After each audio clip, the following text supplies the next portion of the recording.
1 February या तारखेला समर police स्टेशनमध्ये एक पोक्सो आणि भारतीय न्याय संहिता याच्या कलमांतर्गत एक गुन्हा दाखल झालेला आहे. त्याच्यामध्ये एक 15 वर्षीय निर्भया हिच्यावर जोर जबरदस्ती करून एका आरोपीने तिच्यासोबत शारीरिक संबंध ठेवले आणि त्याच्यावरनं त्यांना एक मूल झालेलं आहे.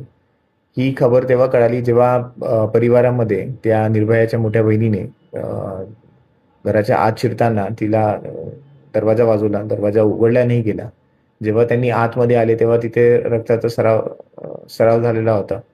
ते सगळं बघून त्यांना कळालं काहीतरी हे आहे. त्यांनाच बाजूलाच एक न्यूबॉर्न असा नवजात शिशू तिथे दिसला.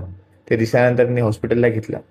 हॉस्पिटलला गेल्यानंतर सगळी जी घटना घडली होती ती त्या निर्भयाने सांगितली. त्याप्रकारे आपण एक गुन्हा दाखल करून घेतलेला आहे. गुन्हा दाखल करताच आपण त्या आरोपीला अटक केलेली आहे. आरोपीवर इंट्रोगेशन चालू आहे.